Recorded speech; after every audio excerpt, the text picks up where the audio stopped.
everyone, welcome again to Indian Story Read Along. Today's story is going to be another one from Akbar and Birbal. Do you guys remember when we were reading about this king who had this really smart advisor, and he would get them out of all kinds of jams, and he would also help really innocent people in the kingdom? Well, the king's name was Akbar, and he was actually a real king around like the 16th century in India. And the advisor's name was Birbal, and he was very smart. He would go around not only being the advisor to the king and the palace, but he would be helping all the poor townspeople with their issues with their neighbors and their friends and people trying to take advantage of them. Here's another story from there. This is called The Washerman and the Potter. So they live in a city called Agra. And what is in Agra today? If you said the Taj Mahal, you are correct. So on the outskirts of Agra lived a potter and a washerman. So there you see all the pots and the potter's spinning wheel, and all those are there. And he has a little fence, and there's an opening. And on the other side, you can see way in the distance, there's the washerman. And washermen always used to have donkeys. So their business was doing the laundry for everybody in the whole village. And they would have lines outside their houses, hanging up everything to dry. They'd use the donkey to go down to the river, put all the clothes on the donkey's back, go to the river, wash the clothes, pile them back up, and go back. Things were very hard back then. So one day, there you see, there's the donkey. He's wandering in there through the opening in the potter's yard. And then he just goes nuts. He's running into all the pots. But then what do you expect from a donkey?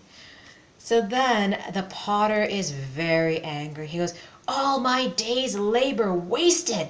And then he takes a stick and he starts to beat the donkey. And he says, "Get out of here, you stupid beast." And then the donkey, he doesn't know what's going on. And he goes, "Hee-haw, hee-haw." He's trying to get away from there. So then the potter hears the commotion, and then he runs out. And he said, "Hey, stop it. That's my donkey." And then you can see actually there's some other people outside. They're watching all of this. There's a guy outside right there. He's watching all of this. And then the potter is angry, and he's, "So what? It has broken my best pots." And then the washerman says, "Is that all?" He goes, "I'll pay for the broken pots." And by now you can see that there's a crowd back there standing outside the fence. That's a lot of broken pots. And then the washerman's a good guy. He could have just said like, "Hey, look, it was an accident. Buddy, can you just let it go?" But he didn't. He offered very rightly to pay for all of that lost work. And then he does it right away. He says, "Here's the money." And then outside all the neighbors are saying, "Now there's a fair neighbor for you. A true gentleman if I've ever seen one." But then the washerman is kind of still grumpy for some reason, even though he got all of his money back.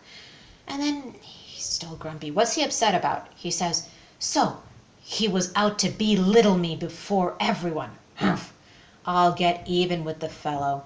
This guy is super grumpy. He could have just thought, "Hey, you know what? He was really cool about this. It was an accident." No, he pretended as though the washerman planned all of this from the beginning, just to make him look bad in front of all of the neighbors. So he is now, as you can tell, he's going to make something out of this now. The next morning at Akbar's court, so back then, anybody could just go into the king's court if it was a good king. And Akbar was known for being a good king. And they could just air out their problems, and the king would act as a judge, and all of the courtiers, that means the king's advisors in the court, they would all kind of weigh in with their opinions as well. So there comes the washerman, the potter. The potter is coming in here, and then he says, "Jahanpana, a friend of mine has just returned from Persia." This didn't happen. He's just making something up. "He says you are famous in that land. He says the people there hold you in high esteem." So he's trying to butter up the king and be like, "Hey, you're so awesome. Dude, you're amazing. You're going to really like me. Take my side next in whatever I'm going to be saying." And then he says, however. And then Akbar is pretty smart. Sometimes he makes silly decisions like in other stories he does, but here sometimes he's pretty smart when it comes to telling if someone's trying to pull the wool over his eyes. Akbar says, what is it, my man? And then the potter says, the people of Persia seem to think poorly of the royal elephants of Agra. And Akbar says, our elephants? And the potter says, yes, they say they're too gray and dirty. I mean, elephants are gray. He's making it, I don't know where he's going with this. And then the potter says, they say that's not how royal elephants should be. And then Akbar pretends to think for a moment. So then the potter says, the king of Persia maintains a stable full of sparkling white elephants. Oh, yes? Akbar says. Meanwhile, he's thinking, this man is up to something. Out loud, he says, well, how does he manage to keep them so well laundered? Ah, says the potter, the answer is in your own question, Jahanpana. That's a respectful way to address the emperor. The potter says he has a team of efficient launderers. And then Akbar says, well, that could easily be arranged. I'll send for the best washerman in town. Our elephants too must look white. And then the potter says, just a minute, Jahanpana. I have a neighbor who is by far the best washerman in town. So now what he's trying to do is he's trying to saddle the washerman with an impossible task. And while he is completing this task on order from the king, he won't be able to do his regular job that will get him money, that will earn him money, washing the clothes of the town people. So this is how he's planning to get some kind of revenge that really isn't necessary upon his poor neighbor, the washerman. But then Akbar realizes this. He says, he's thinking, so he's out to corner his neighbor. Out loud, he says, I'll send for him at once. A little while later, you can see this frightened washerman. Look at him. He's like cowering. He's frightened. His body language shows he really wishes he wasn't here. A little while later, so Akbar is giving him instructions, and he says, and the elephant should be white within a week. And the poor guy is saying, yes, Jahanpana. And then the washerman began with the first elephant. Imagine like one elephant washing one elephant, and then how many are there in a royal stable? Probably hundreds. So, I mean, that potter really wasn't nice to this guy. So he's scrubbing away. He's just washing this guy, and you might know that Indian elephants are kind of a brownish gray. And so that's why this one doesn't look gray. It's kind of like a brownish gray.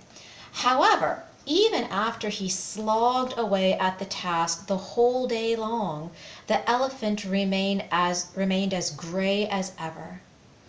So he's going home after a long day's work, accomplishing nothing, just as expected. The downcast washerman retraced his steps homeward, and he's thinking, I'm sure this is the potter's doing. He doesn't know what to do about it. But then he sees another man going on an evening walk. And who is that? That's our man Birbal. And he is so bright, and he's so caring and kind too. And he notices this guy is upset. He asks him what's going on. He says, what is wrong, my good man? What were you brooding over? And then the washerman says, Sarkar. That means king or kingmaker. It's a very respectful term for someone who holds a high position in society. Sarkar, you have come as a godsend. Because he knows Birbal is going to help him, because that's what he does. When he told Birbal all that had happened, Birbal says, there is a simple solution to this problem. Listen. He tells him his plan. The next morning, Akbar comes out to check out the progress there, and he says, isn't this the same elephant you were working on yesterday? Why, it hasn't turned even a shade whiter. So, Akbar Akbar knows what's going on, but he just, a lot of the times in these stories, he wants to just see how things are going to play out before he does anything. So that's what he's doing here. And then the washerman says, I have a problem, Jahan Bana. If I had a vessel large enough to hold the elephant, I could work more efficiently. And then Akbar says, right, we'll order you a huge pot. And you can guess who they're going to order it from. And Akbar, he just wants to see if people can kind of help themselves, and he's glad that the washerman could. He says, I'm glad this man is getting even. The potter, the potter from the first, the bad neighbor says, was summoned, and the order was placed 1 week later. Ha! So the washerman thought he could outwit me. He does his best to make a huge clay pot. But that's the thing about clay pots. He presents it to Akbar and goes, the pot, Jahan Bana. And then, of course, Akbar knows what's going to be happening. Do you know what's going to be happening with a clay pot and an elephant? Let the elephant enter. And inside he's thinking, this is going to be fun. So here we go. He's in there. The trainer is getting that guy in there.